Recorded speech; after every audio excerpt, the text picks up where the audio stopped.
everyone. Happy Thursday. Welcome to So What, the Marketing Analytics and Insights live show. I'm Katie, joined by Chris and John. And John is, believe it or not sitting in front of a fake background. John, that is a real background, not a Zoom background. Where the heck are you today? This is the winner of the most annoying Zoom background contest that we had last week. So I am at Framework, the virtual workspace in Pittsfield, Massachusetts. They're actually heart of the Berkshires here. You can see the Berkshires make tables turn, which I always thought that was what the bad guy does. I thought the bad guy always turns the tables on you, but what do I know? I have a ridiculous background. Here I am. Well, we're happy to have you, all three of us in one place for the first time in a few weeks, which again will change again next week. But while we're here today, we are talking about prerequisites for large language model AI fine tuning, which is super easy and rolls right off the tongue. But essentially, what we're doing today is we are going to look at a large language model like LLaMa 2 and tune it to specific use cases and needs. It's an interesting topic to be covering because once again, there's a lot of things that go into the prerequisites up front before you even get into the model. And I think a lot of the questions, Chris, that you're getting, especially as you're heading out to events and speaking about large language models is, okay, how do I build it? What do I do? Like, how do I make sure that it, works exactly for me and what I need? So let's start to get into that. So where would you like to start today? Okay, let's start with the strategic approaches, the general approaches first. Talk about the process, and then we can demo a little bit of it. But obviously, because some of these training processes can take days, we're not going to do it on the show. It's going to be like a cooking show, like aha, and the turkey is fully cooked. It's magic. So when we're talking about fine tuning, we are specifically talking about taking a large language model of your choice and saying to it, I want you to work with my data. I want you to give answers that are relevant to me. So for example, if you were a company and you had, say, a really big HR handbook online and you wanted a language model that could answer employee questions, that's a really good example of when you would want to find some kind of fine-tuned model where you could say, this model is designed now, we're going to force it to statistically focus on our employee handbook, right, and our benefits and all the stuff. And so the model it's kind of like dogs, right? If you train a bomb sniffing dog, it can't become a drug sniffing dog because its brain is now retuned. These models are exactly the same thing. When you say, well, this is going to be the HR model now, it can't tell jokes anymore. It can't write limericks. It won't write a screenplay for your next big thing, but it will answer those questions really well because you have forced it to be focused and give extra weight to your stuff. So that's conceptually what we're trying to do. Okay. And so I'm an executive. I come to you and I say, Chris, my team needs a large language model. I don't want to use what ChatGPT has publicly. I want to build my own that sounds exactly like me. I want, the Katie bot, 900 so that I don't ever have to sit down and write a blog post ever again. That's what we're talking about, right? Exactly. We're talking about getting a model to be purpose built for a very specific use case. Okay. So let's start with the best part of a use case, which is the user story. The as a persona, I want to so that. It's a 3-part sentence that tells you a lot about what it is you need to know. So the persona is the people, that's your audience. The want to is your intent, that is your process and your platform. And the so that is your purpose and your performance, how you're measuring, did you do the thing? So this use case would be, as a CEO, I want to fine tune a large language model to my voice specifically so that I can expedite writing content from my brand. That would be an excellent start to have something like that. And then you probably do want to document the 5 Ps, right? You do want to spend some time saying, okay, well, clearly it's you want to have a blogging software. Who's going to administer the model? right? Because there is model administration. There's work that needs to be done to make these things work. There is this guy over here. John's going to administer it. exactly. Excellent. There is a question of general process. How frequently are things going to change? If you are in HR, your employee handbook probably isn't going to change a ton from year to year. There may be updates, but it's not like, say, like a Trust Insights client where we might have new meeting notes from every single client meeting every week, and that database would change a lot. So you want to have an understanding of what the process would be to do that. The big question is platform. What are you going to use? How are you going to use it? And there are so many different resources for this. There's so many different ways of managing it. And well, we'll talk about some of the technology on it. And then, of course, the performance. Like, does the thing actually work or not? And with language model tuning, that is not always necessarily immediately obvious. So one of the things you want to have is a bench test to say, okay, we're going to make this maybe the HR bot. You should have a set of questions like, how much PTO is an employee allowed? And questions that are known, you know the answers to backwards and forwards, so that you can test out the model and say, well, okay, it just hallucinated and said that employees are not permitted any time off, and they might not allowed to leave the office. So clearly this bot's not working quite correctly. Or this employees are allowed 365 days of PTO. Like, I think we might have mistuned that. So those are the 5 big things. Now, let's talk about the 2 approaches to tuning a model, because there's 2 very different approaches that you need to have a conceptual understanding of to know which one is right for you.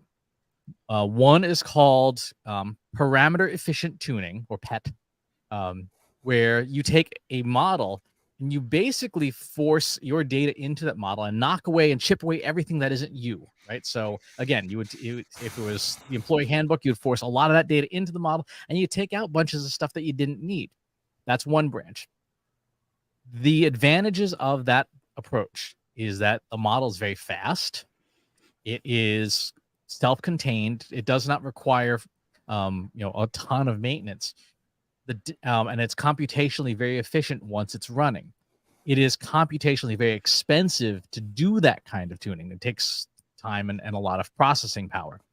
If you think about it, it would be like taking a deck of cards. Like, maybe I had all red cards, and I want black cards in this deck. So I'm going to rip out a bunch of half the deck, right? Throw it away, put black cards in, and now I've got a deck that's mixed the way I want. But I had to do a lot of sorting, or maybe I want none of the queens in the deck. So it's going to take me time to customize this, right?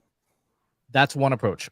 So computationally expensive up front, computationally cheap to run, good for speed, bad for updates, because every time you made an update, you got to redo the training process over and over again. That's approach one. The second approach is called, which is another mouthful, retrieval augmented generation, or RAG. So you have PET and RAG. Retrieval augmented generation is when you have a base model that does not change. It runs, and it's got to be a fairly big model. And then you have a big document store in a very specific database format where all your stuff goes. And then every time someone talks to that model, it's like, instead of having separate black cards, taken out of the red cards taken out of the deck, you have the black cards put on top. So now you have to sort through twice as many cards to find the ones you're looking for, but you don't have to change the underlying base model. The other analogy I use is, it's like, the PET approach is, you get a base pizza, you rip off the cheese, you put on the toppings you want, you put the cheese back on, put it in the oven, rebake the thing, as opposed to the retrieval augmented model, where you have the base pizza, and then you have a big bowl of toppings, and every time you take a bite of pizza, you put different toppings on. It's inefficient, but you don't have to rebake the pizza every time, right? The pizza can change with every single bite.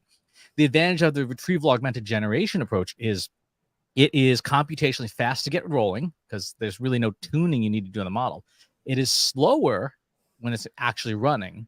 It is computationally more expensive when it's running, but the data can change really fast. Like, if you have a client meeting, that week's client meeting notes go right into your document store, and now the model knows everything that happened that week. So it depends on the approach you want to take. There's these 2 big forks in the road, and they each have trade-offs. Right. So you have to figure out, what trade-off am I comfortable with? So let's step back for a second. Let's go back to that user story, because unsurprisingly, I have a lot of questions for you, Chris, and I'm sure John has some questions too. We're both like pet and rag. That's about all we got from that spiel, but okay. So let's say in this user story, I'm the CEO. I want to build a large language model to mimic my voice so that I don't have to do any more of the writing. Of the two approaches, well, actually, no, that's not even the right question. The question is really the question that I would expect that you would ask me is, if we are building a large language model that mimics your voice, how often do you think your voice and your tone and your opinions and your perspectives change? And I think that might start to determine which approach you would advise the company who wants to build a large language model would take. So I would think that that would probably be the first question is, how often do you have new information to give this large language model? Is that the question you would start with? I would start with that question, and also, and this is a really big one, do you have the data? Right? If you don't have data available, you can't do either, because both approaches require you to have clean data that is categorized. And we're going to talk about what the preparatory process looks like for that, because you have to structure the data in a very specific way for either approach. Either approach needs some structured data so that you can better understand how you're going to work with these things. John, what questions do you have? This is a lot to take in.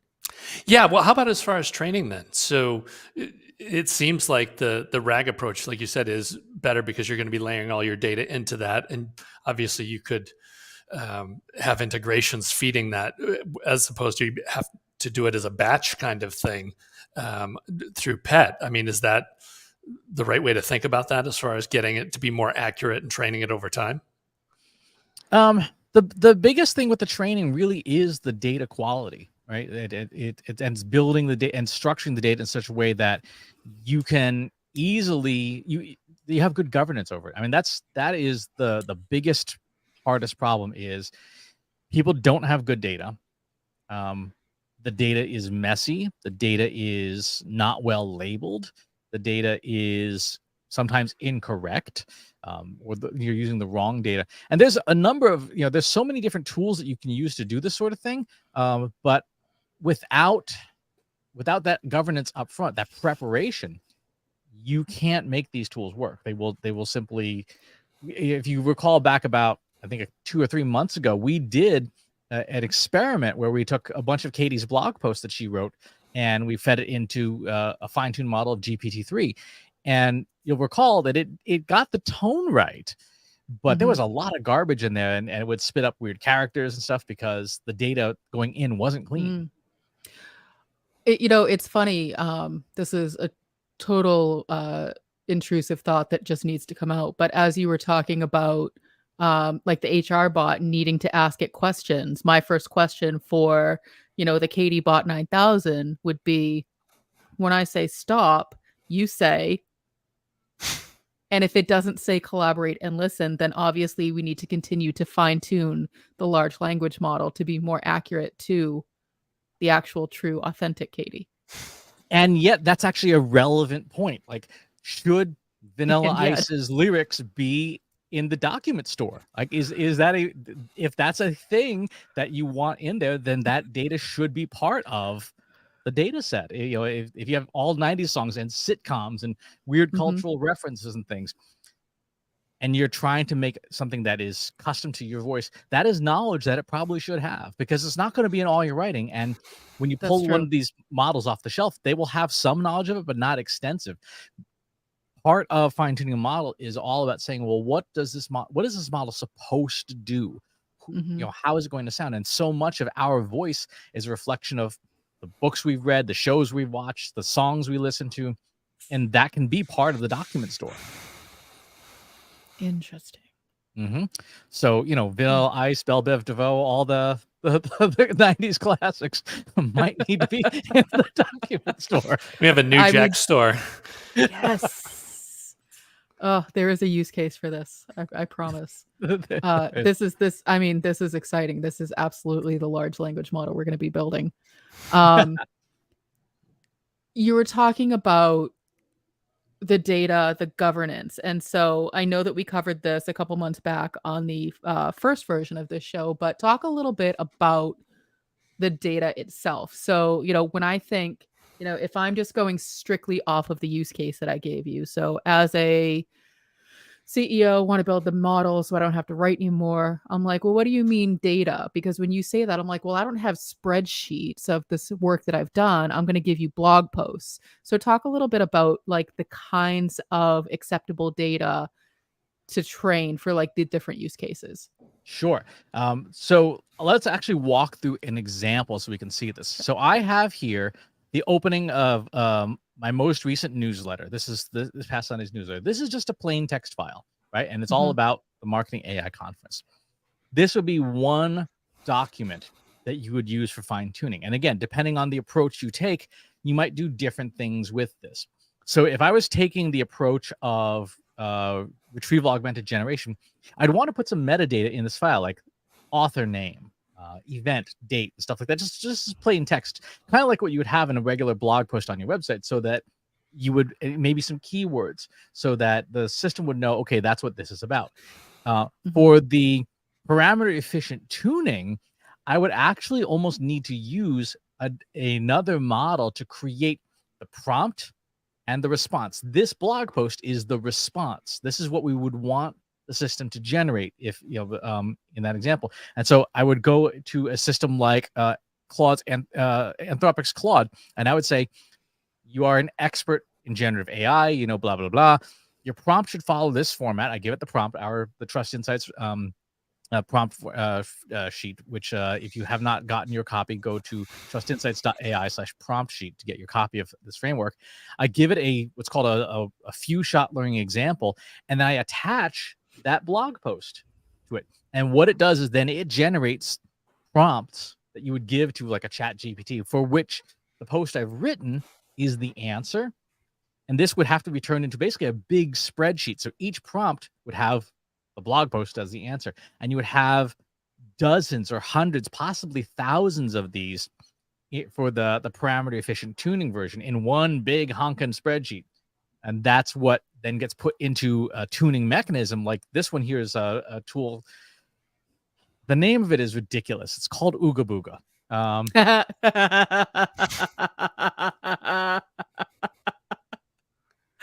Oh, that is fantastic. And I'm going to try to make you say it as much as possible. Yeah, is that an acronym, or where does that come from? It's I don't know. And is it spelled as it sounds? It is spelled exactly as it sounds. That is the best thing I've heard all day. But you can see in the system itself, there's an options to load like your training data set, your evaluation data set, the formats, and you have to obey specific formats, evaluations. And so your data is those documents. And most software these days, so there's for the retrieval augmented generation, this is a piece of software called GPT for All. And there's a document store where you can say in your configuration file, I want my documents to be stored in this folder on my laptop, right? And you can put all your stuff, your meeting notes, and things in that folder. And as long as they're compatible formats, it will start to do the processing of that for retrieval augmented generation.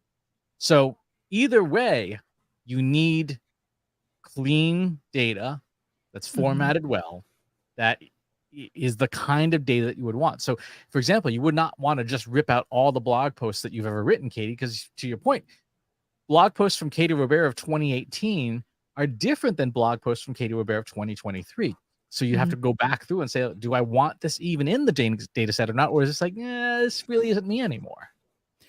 Well, and that was going to be one of my questions along those lines of, how much, and I know the answer is going to be it depends, but I would like you to expand on it. But how much data is enough data to train it? So if I have like 2 really good blog posts that I'm like super proud of, and I'm like, this is it, this captures my voice, I'm assuming that that's not enough, because what I would end up getting back is just a different version of those 2 blog posts over and over and over again, versus if I give it a, 1,000 blog posts, I would theoretically get more variation. The question is really, so my understanding is that these models don't know what you don't tell them. So I couldn't necessarily give it 1,000 blog posts written by me that I've never talked about, large learning models, large language models, and say, write a blog post about large language models. Like, how does that work? Like, does it only know the information that it's fed based on my blog post, or is there other information that comes in? There is other information in there, and that is a function of what model you're using as the base model. That is a relatively, well, it's not complicated. It's just knowing what's out there. Generally speaking, let me show you an example here. So I'm going to go over to Hugging Face, the model repository, which is kind of like the app store for all this stuff. And in this case, I'm going to look for models there's one guy who goes by the bloke who creates tons of models. And I'm going to look for a specific format. Look, you'll notice there are these numbers here, 13B, 70B, 7B. Anything that ends like that, that is a model that indicates the number of parameters in a model. Yeah. The more parameters there are, think of parameters like this. If you ever go to Subway, the sandwich shop, and you order a Subway sandwich, the parameters essentially are the number and the diversity of toppings you get on your Subway sandwich, right? So if you get a Subway sandwich and it's just like, yeah, I want a Subway sandwich with cheese, right? It's just cheese. Very small number of toppings, very fast for the sandwich artist to put together, not a particularly satisfying sandwich, right? If you, on the other hand, get a sandwich and maybe you're in the Subway app and you choose every topping and you go to double toppings and you get a sandwich like this tall, right? That would be the equivalent of a model with more parameters, lots more parameters. So 13 billion parameters, 70 billion parameters. That you're now like a giant sandwich. It's going to take forever for the sandwich artist to assemble that sandwich, right? But it's going to be really flavorful and have a lot of different stuff in it. Model parameters are like that. The larger the number, the more knowledge it has typically, but the slower it is. If you want your language model to be able to answer questions about stuff that you didn't provide it information for, the bigger the model is, the more likely it is it can do that. So a 7 billion parameter model is going to have some big knowledge gaps. So it will be able to answer to rephrase and summarize information you give it, but it's not going to have a lot of outside knowledge. A 30 billion parameter model or 70 billion parameter model, there's going to be a lot of extra knowledge in this. So it might be able to quote Vanilla Ice without you providing the lyrics, right? It might just know that you might be able to quote all the 90s rap songs, right? It should just know.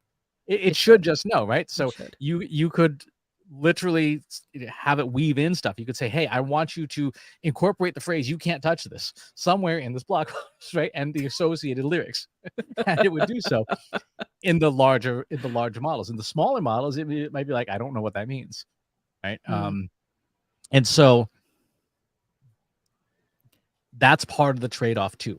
What size model dictates the computational power you need to run it, but it also scales the amount of information it knows. A model like OpenAI's GPT-4 or Google's PaLM 2. Google's PaLM 2 has 570 billion parameters. Like, it is a massive, massive beast. Claude's Anthropic's Claude, we think, has in the 500 billion parameter range. Same for OpenAI's GPT-4. These are really, really big.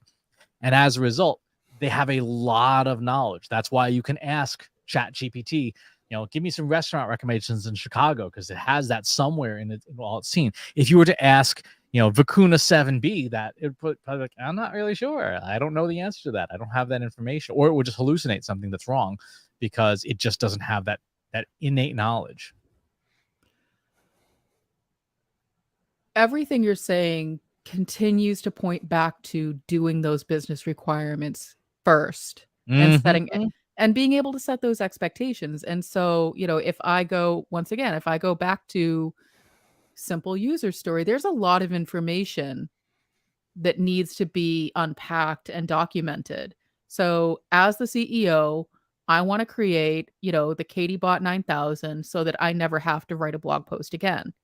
However, I also then need to set the expectation of it needs to bring in outside pop culture references. It needs to understand, and stay up to date on what's changing in the AI industry. It needs to, be able to do this and be able to do that. And that's not necessarily the content that I've written that I'm giving it.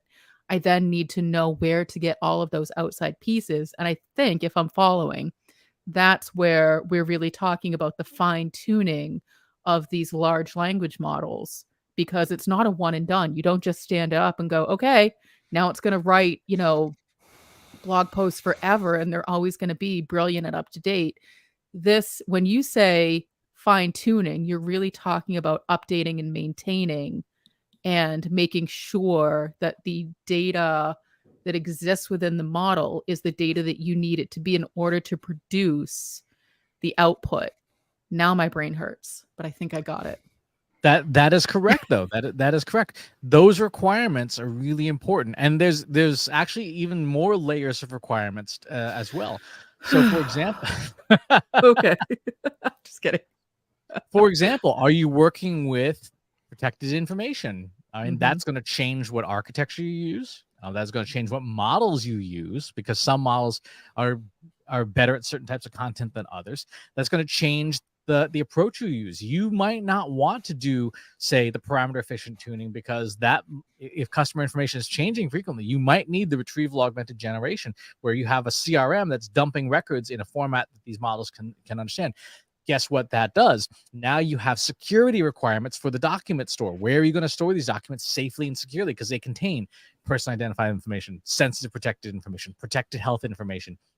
That document store is radioactive, right? You've got to lock that thing down and be able to control it, be able to produce results for an auditor to say, like, yeah, we've guaranteed that this language model is secure, and the data store that feeds it is also secure. So those are extra considerations that are part of that user story, or had better be part of that user story, because if not, you're gonna have a bad time.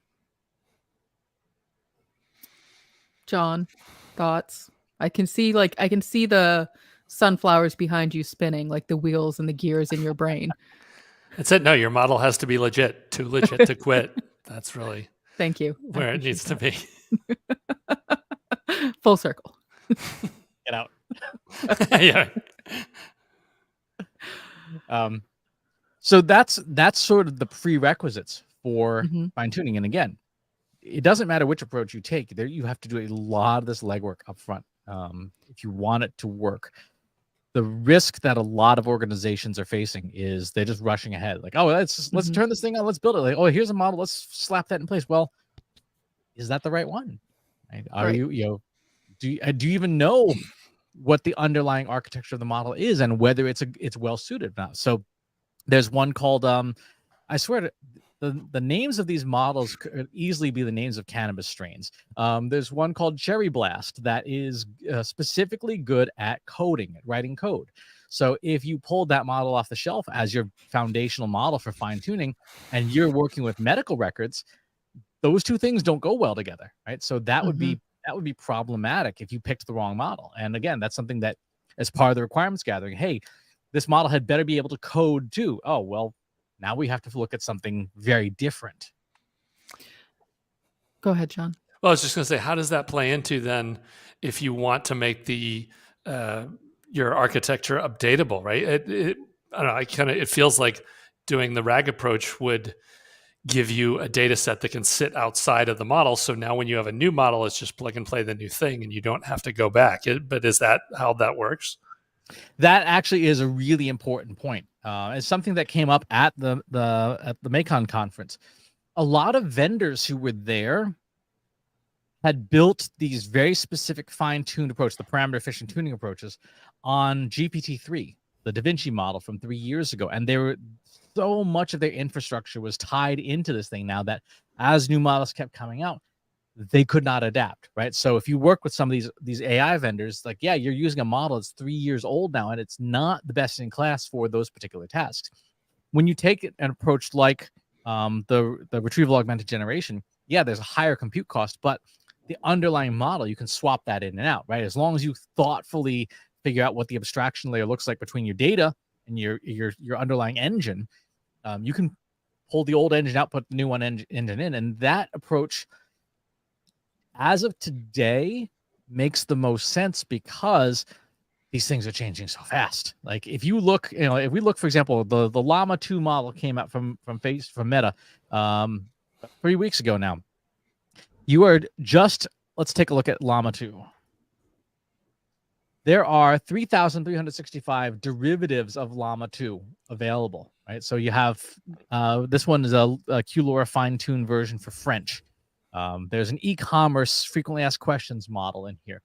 So as companies like Meta or whatever release new models, you're like, well, there's one's even better. If I go the parameter efficient tuning approach, I got to restart my training all over again. And granted, it doesn't necessarily take long; it can take a few days. But you might not have a few days to spare. Exactly. And the other advantage of the retrieval augmented generation approach is all these models perform slightly differently and do slightly different things. If you receive complaints from customers like, hey, your chatbot just said something really offensive, and you just swapped in a new model, okay, well, great, pull that one up, put the previous one back in, right, and we'll QA it and test it and stuff like that. If you went the parameter efficient tuning approach, you would have to shut that chatbot down until you were able to figure out what had gone wrong either in the tuning or if there's something wrong in the base model. And so having the modular approach does make more sense for the environment today, but it comes with those trade-offs. It also occurs to me that what you're talking about, so you mentioned that, you were at the Macon conference, you talked with a lot of vendors who have built their applications on top of these fine-tuned models. A question that we hear a lot from our audience is, what questions should I be asking a vendor? And I feel like a lot of what you're talking about, these fine-tuned models, the type of model, the requirements, if you are assessing vendors who have built some sort of an interface on top of a large language model, if they are not asking you for your user stories, for your requirements, that's a huge red flag. Because to your point, Chris, some of these models are going to pull in PII. Some of these models are going to pull in, information on literal llamas when really your business is all about camels and they're different animals altogether. And so really just making sure that the vendor, if you're choosing to rent from a vendor versus build your own, that the vendor is able to partner with you and explain what they're doing, that they're not black boxing it. And even if they're not black box, if they're like, oh, we're using, Llama Rama Ooga Booga 2, they can tell you what is in that model and if it aligns with your requirements.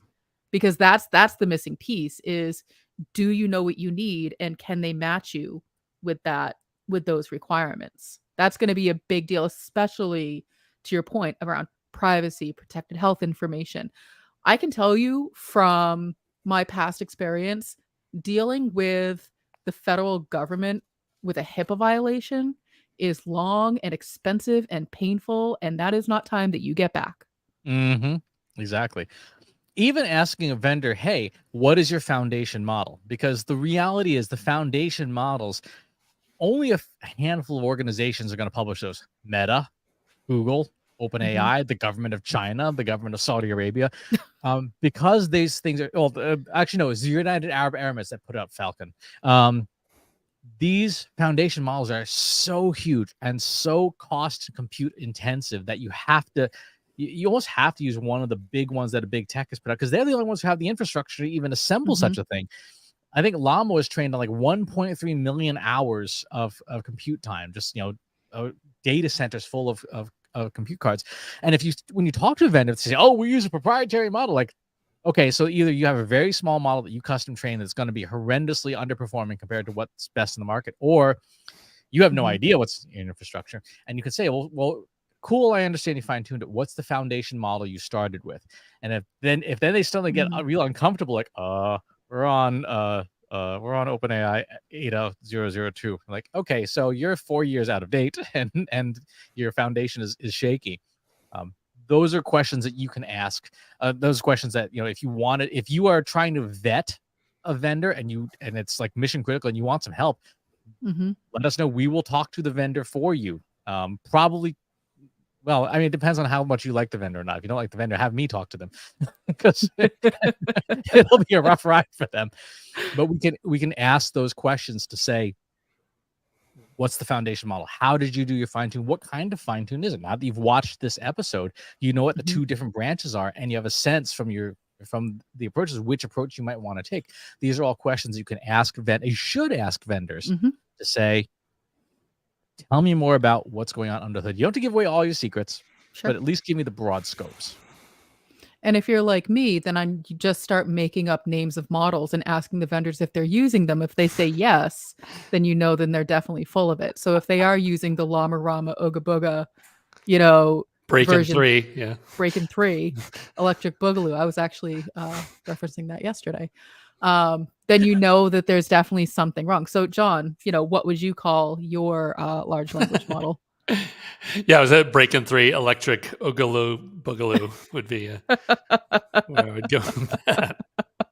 This is why Chris can't hang out with us. We just don't take him seriously enough. We do. You know what it is? It's a lot of information to take in. And I think that the advice of, bringing us on to help vet those vendors, because it's a big decision. We've always talked about making sure you're doing your requirements, doing your due diligence, asking your vendors questions about things like a CRM or an email marketing system or, a financial system. The stakes for a large language model are different. It's still a piece of technology that you still need to use the 5 Ps to figure out where within your organization it fits and who's going to be using it.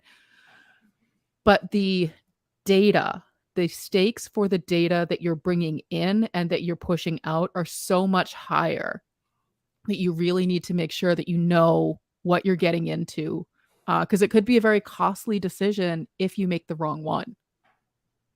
Yep. It can be reputationally damaging. It can just blow up things. So all of those are risks that you can mitigate if you have some help. But that's it. I mean, that's the fundamentals of the prerequisites of fine tuning. You'll note we did not actually fine tune anything in this episode yet. And again, that's because the process can take days, depending on the size of your data and what foundation model you're starting with and which approach you're gonna do. But when you do it, it's like the software development lifecycle. So you also need to have a plan for the fine tuning process. What are the technical requirements, right? Are you going to do a pilot in MVP to see like, okay, I'm going to give this a data set of 10 examples and run it through real quick, because that'll tune in like an hour. And then you can check the results real quick and say, okay, the tuning process worked or the tuning process did not work. And then from there you can iterate, kind of like a Scrum cycle, and where you can do additional revisions and things. All of those are parts of the actual tuning process itself, which we did not touch on today because this is just gathering the materials you need to be able to start the tuning process. Well, it's like any other piece of tech or software. Taking the time to do your requirements up front and spending more time on that saves you resources and budget and energy when you actually start to put your hands on the technology itself. It's always been true of any kind of software development. If you just go right into pushing buttons and trying to make things happen, it's going to take longer and cost more money than it would if you just sat down and did something like, I don't know, the 5 Ps. What is the question you're trying to answer? Who needs to be involved? What is the repeatable process? What pieces of equipment are you using, and how do you measure success? Exactly right. So, any final questions, Katie and John? I want to know when my LLaMa Rama Ding Dong is going to be available. First quarter of never. Perfect. I look forward to it. John? We're out of here. Peace. Can't touch this. We'll talk to you next time. Thanks for watching today. Be sure to subscribe to our show wherever you're watching it. For more resources and to learn more, check out the Trust Insights podcast at trustinsights.ai/TI podcast and our weekly email newsletter at trustinsights.ai/newsletter. Got questions about what you saw in today's episode? Join our free Analytics for Marketers Slack group at trustinsights.ai/analytics for marketers. See you next time.